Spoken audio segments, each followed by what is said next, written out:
Hello बच्चों, good morning and welcome back to standard 8। We are in chapter number 12 powers and exponent या exponent and power. ये हमारा chapter है। उसके अंतर्गत आज इंट्रोडक्शन पार्ट और उसकी दो एक्सरसाइज है जो 12.1 एंड 12.2 वो दोनों सॉल्व करके मैं आपको इस वीडियो द्वारा भेज रहा हूँ। तो इसको ध्यान से सुनिए। पावर एंड एक्सपोनेंट एक्चुअली क्या है वो हमने उसका जो बेसिक और फंडामेंटल पार्ट ऑलरेडी 7 स्टैंडर्ड और 6 स्टैंडर्ड में पढ़ लिया है। पावर्स किसी नंबर को देना मतलब अगर कोई बहुत बड़ा नंबर हो उसको अगर मुझे आसानी से रीड करना है तो मैं उसको पावर दे देता हूँ। जैसे कि मुझे 1 लाख है तो 1 लाख में 5 ज़ीरोज़ आते हैं, तो 1 लाख में 5 ज़ीरोज़ आते हैं और अगर मुझे उसको रीड करना है आसानी से तो मैं क्या करूँगा, 10 को ऊपर 5 पावर दे दूँगा, 10 को मैं 5 पावर दे दूँगा। तो जैसे ही कि मैंने 10 को 5 पावर दे दिया वो एकदम आसानी से रीड हो सकते हैं। ये तो मैंने 1 लाख तक के नंबर की बात की। आजकल के मॉडर्न पीरियड में नंबर्स इतने बड़े बड़े हैं कि 1 के बाद 20 ज़ीरोज़ लगते हैं। तो फिर अगर आप 20 ज़ीरोज़ अगर गिनने जाओगे, लिखने जाओगे तो कहीं ना कहीं 1-2 ज़ीरो की मिस्टेक हो सकती है, कुछ भी हो सकता है, तो लिखने में गड़बड़ हो सकती है। तो फिर साइंटिस्ट और मैथमेटिशियन ने इसका हल निकाला कि इससे बड़े नंबर को कैसे लिखा जाए। एक शॉर्टकट निकाला, पावर दे देना।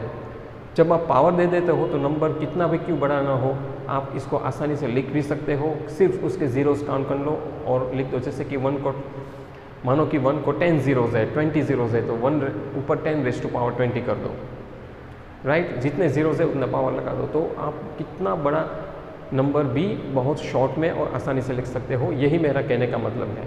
और कुछ इसके रूल्स है जो ऑलरेडी आपने सीख लिए हैं, ये कोई बहुत बड़ी बात है नहीं। आपने लास्ट टाइम भी ये रूल्स सीखे थे कि जब पावर्स और एक्सपोनेंट चैप्टर से डील कर रहे हो तो कुछ रूल्स जो मैंने यहाँ पे फिर से इंट्रोडक्शन पार्ट में आपको रिफ़र किया है। जैसे कि बच्चों ये देखो, मैंने पहला रूल यहाँ पे कि यहाँ ये पार्ट को अगर आप दौर से देखोगे तो कि अगर बेस देखो, पावर और एक्सपोनेंट में जो 5 है वो बेस है और ऊपर है वो एक्सपोनेंट है, और जो टोटल आता है वो एक पावर कहते हैं। तो अगर बेस सेम है तो और मल्टीप्लिकेशन की साइन है तो पावर्स को ऐड करना है। जैसे यहाँ 5⁻3, 5⁻4, तो फिर 3 + 4 7। समझ गए? मेन मतलब कि अगर बेस सेम है और मल्टीप्लिकेशन साइन है तो यू हैव टू ऐड। इसी तरह अगर बेस सेम है और डिवीज़न की साइन है तो ऊपर पावर का माइनस करते हैं। जैसे 7⁻5 डिवाइडेड बाई 7⁻2 तो 5 - 2 बिकम्स 3। दैट मीन्स कि अगर बेस में डिवीज़न साइन है, बेस सेम है और बीच में डिवीज़न साइन है तो आपको एक्सपोनेंट जो है उसका माइनस करना है। सिंपल सी बात है। अगेन आगे जाते हैं बच्चों। अब तीसरा रूल ये कहता है कि अगर पावर का पावर है, जैसे कि 2⁻3 और उसका भी पावर 6, तो 3 × 6 = 18 तो 2⁻18 हो जाता है। अगर ब्रैकेट लिखा है और ऊपर 2/3 लिखा है और यहाँ पावर दिया है, दोनों को ब्रैकेट है, मतलब 2 को भी पावर 5, 3 को भी पावर 5, राइट। दोनों को पावर लागू होता है, ये कहने का मतलब है। यहाँ 5⁻0 का मतलब है अगर किसी नंबर को 0 पावर लगता है मतलब वो पूरा नंबर 1 बन जाता है। और अभी अभी के जो चैप्टर में ये रूल्स तो ऑलरेडी आपने 6 टाइम तक पढ़ ही लिए थे, लेकिन एक नया रूल यहाँ क्या है कि अगर किसी को नेगेटिव पावर है, जैसे कि 2⁻³ है यहाँ, तो आप 1/2⁻³ करके लिख सकते हैं। This is how we deal with the rules. अब ये रूल्स बहुत कॉमन है, ऑलरेडी कोई नए रूल्स है नहीं, आपने सीख लिए हैं। अब हम इसके चैप्टर्स 12.1 के कुछ सम्स मैंने यहाँ सॉल्व करके देखे हैं, दिए हैं आपको, सॉरी।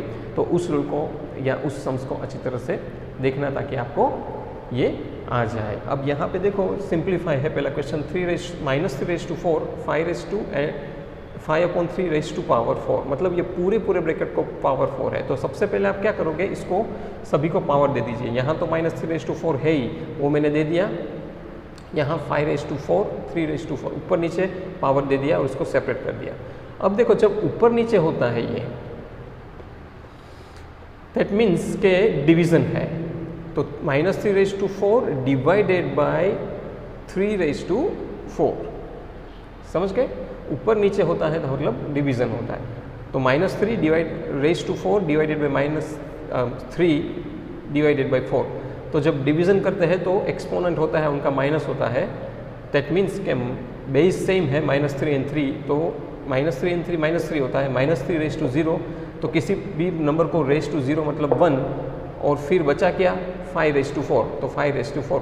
अब 1 × 5⁻4 becomes 5⁻4। अल्टीमेटली आपको आंसर मिला 5⁻4। तो ये आपको रूल्स फॉलो करने हैं बस एक्सपोनेंट के। अगर आपने रूल्स फॉलो कर लिए तो फिर ये चैप्टर बहुत आसान है और आप आसानी से कर सकते हो। 12.1 का ही एक और चैप्टर, एक और है क्वेश्चन नंबर 7 का सिंप्लीफाई। सिंप्लीफाई में 25 इंटू 10⁻⁻4 दिया है और नीचे दिया है 5⁻³ इंटू 10 इंटू t⁻⁸। या जहाँ पे t की वैल्यू 0 नहीं है, वो क्वेश्चन नहीं दिया है। तो बच्चों ये बहुत आसान है। सबसे पहले आपको ये करना है कि जो 25 है उसको पावर फॉर्म में लिख दो। तो 25 को मैं 5⁻² लिख सकता हूँ। ये क्यों करना पड़ा है? क्योंकि मुझे बेस सेम बनाना है। देखो यहाँ नीचे 5 बेस है, तो मैं जितना चाहूँगा बेस को सेम कर दूंगा ताकि मैं ऊपर नीचे प्लस माइनस उस एक्सपोनेंट का कर सकूँ, इसलिए। तो यहाँ पे बेस 5⁻² कर दिया, नीचे 5⁻³ और ये है ना 10, उसको मैंने फैक्टराइज कर दिया, prime factorise 2 into 5, right. 2 into 5 is 10 और दोनों को कुछ नहीं, मतलब पावर 1 तो होता ही होता है। अब मैंने क्या किया, सबका बेस सेम हो गया। देखो ऊपर भी 5 है, नीचे भी 5 है, मतलब मैं प्लस माइनस वगैरह कर सकता हूँ। अब सबसे पहले मैंने नीचे का -3 और यहाँ 1 है, -3 + 1 -2 होता है। तो -3 इंटू 1 तो -2 इज आंसर, बरोबर। यहाँ 2 का 2। अब इसी तरह यहाँ पे 10⁻⁻4 है और 10⁻⁸ है, तो ऊपर नीचे है, मतलब ये बेस को डिवाइड कर दूंगा। तो 10⁻⁻4 माइनस t⁻⁸ बिकम्स t⁻⁴, नहीं t⁻⁴। क्यों? क्योंकि माइनस माइनस -8, तो -4 + 8 बिकम्स +4। ये मैंने यहाँ लिख दिया है। अल्टीमेटली मुझे क्या मिला, 5⁻4 इंटू t⁻⁴/2। तो 5 इंटू t बिकम्स 5t। मैंने कहा था ना कि जब अलग अलग नंबर हो, बेस अलग अलग हो और पावर सेम हो, तो बेस को मल्टीप्लाई कर दो, पावर एक ही रखो। तो 5 इंटू t⁻⁴/2, नीचे तो जो 2 है वो तो है ही। अब 5⁻4 मतलब 5 into 5 into 5 into 5, that is 625 t⁻⁴/2 is the final answer. तो बच्चों इसी तरह से पावर एंड एक्सपोनेंट का सम्स हम सॉल्व करते हैं, जो बहुत ही आसान है। अब हम आगे बढ़ते हैं, 12.2 एक्सरसाइज लेते हैं इसका, जहाँ पे हमें नंबर्स को स्टैंडर्ड फॉर्म, जब हम कोई नंबर को पावर फॉर्म में लिखते हैं तो उसको स्टैंडर्ड फॉर्म कहते हैं। पावर हटा देते हैं और लंबे हमारे सिस्टम से नंबर लिखते हैं तो उसको यूजुअल फॉर्म कहते हैं। तो दोनों फॉर्म से हमें लिखना है। तो पहले मैंने आपको यहाँ सिखा रहा हूँ कि अगर आपको कोई नंबर को यूजुअल फॉर्म से स्टैंडर्ड फॉर्म में बदलना है तो क्या करना है। जैसे कि यहाँ नंबर है, देखो यहाँ जीरोज आगे है, 0.00035 ऐसा नंबर है। तो मुझे क्या करना है, सबसे पहले जो नंबर है ना 35, मतलब लास्ट के नंबर 35 है, तो मैं 35 को यहाँ लिखूंगा और पहले ही नंबर के बाद पॉइंट लगा दूंगा। तो 3.5, कोई भी नंबर हो आपको पहले नंबर के बाद पॉइंट लगा देना है, कितना भी आगे जीरो, कितने भी जीरो क्यों ना हो, नंबर्स को पिक करो, पहले नंबर के आगे पॉइंट लगा दो। तो हुआ 3.5। फिर ये जो डेसिमल पॉइंट है उसके नंबर काउंट कीजिए, 1 2 3 4 5। तो आपने पहले नंबर तक पॉइंट लगाया है ना, तो जीरोस, जितने जीरोस है प्लस पहला नंबर वो काउंट कर लीजिए, तो वो है 5। तो इनटू मल्टीप्लाई करके 10⁻⁻5 कर दीजिए। अगर जीरोस आगे है तो नेगेटिव में आपका पावर आएगा, जीरोस पीछे है तो पावर पॉजिटिव में आएगा, ठीक है। तो यहाँ पे -5 है, इसलिए है कि जीरोस आगे है। फिर से पहले नंबर लिख दीजिए 3.5, नंबर लिखने के बाद पहले नंबर के बाद पॉइंट कर दीजिए। अब जब पहले नंबर के बाद पॉइंट किया वो आप यहाँ लगा सकते हो अपने क्वेश्चन में ही, 3.5 दिया, फिर मल्टीप्लाई की साइन कीजिए और फिर डेसिमल के बाद के नंबर काउंट कीजिए पॉइंट तक, 1 2 3 4 5, 10⁻⁻5। और अगर जीरोस आगे है तो माइनस साइन लगाइए पावर को, आई मीन एक्सपोनेंट को, और अगर नहीं है तो फिर मत लगाइए। ऐसा ही एक सम है जिसमें जीरो पीछे है, 4050000। तो मैं सबसे पहले क्या करूँगा, पहले ही नंबर के बाद पॉइंट लगाऊंगा, 4.05 मैंने लिख दिया। अब पॉइंट के बाद के नंबर को काउंट कीजिए, 1 2 3 4 5 6, तो मल्टीप्लाई करके 10 उतने पावर लगा दिया। तो ये हो गया यूजुअल फॉर्म। तो स्टैंडर्ड फॉर्म, मैंने यूजुअल फॉर्म से स्टैंडर्ड फॉर्म में बदल दिया। अब एक दूसरी भी चीज़ है कि अगर आपको स्टैंडर्ड फॉर्म से यूजुअल फॉर्म में करना है, इसका अपोजिट, जैसे कि यहाँ है 3.52⁻⁵, तो आप 3.5 लिख दीजिए, 10⁻⁴ मतलब 5 मतलब 1 लाख, क्योंकि 5 ज़ीरोज़ है, 5 पावर मतलब 5 ज़ीरोज़ 1 को, तो वो लिख लिया।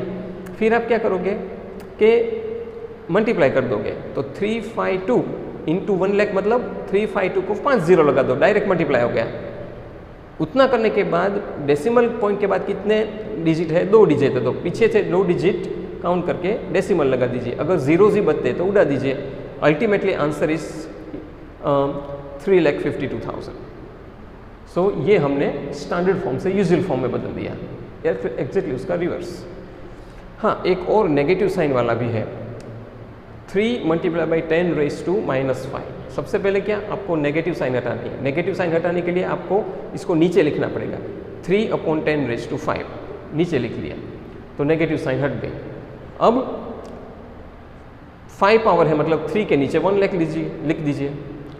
वो लिखने के बाद आपको चेक करना है, मुझे डेसिमल पॉइंट लगाना है। तो ये तो आप पहले सीख चुके हो कि डेसिमल पॉइंट लगाना है, तो टोटल 5 ज़ीरोज़ है, 5 ज़ीरोज़ में से ऑलरेडी 3 यहाँ है, मतलब आगे 4 ज़ीरोज़ लगेंगे, तो 0.00005, क्योंकि यहाँ 5 डिजिट है, मतलब डेसिमल के बाद 5 डिजिट रहने चाहिए। 5 डिजिट में ऑलरेडी 1 डिजिट है, बाकी नहीं है, तो वो ज़ीरोज़ लगा दिया, तो 0.00003 इज़ द आंसर। तो बच्चों, इस तरह से हमने स्टैंडर्ड फॉर्म से यूजुअल फॉर्म और यूजुअल फॉर्म से स्टैंडर्ड फॉर्म में बदलने का तरीका सीख लिया। और इस तरह से जो आपका 12.2 एक्सरसाइज है, पूरा यही स्टैंडर्ड फॉर्म है, यूजुअल फॉर्म ही करना है, और उसमें और आगे कुछ नहीं है। इसके साथ ये चैप्टर खत्म हो रहा है। इस चैप्टर से रिलेटेड कोई डाउट हो तो मुझे ज़रूर बताना। Thank you very much for listening me.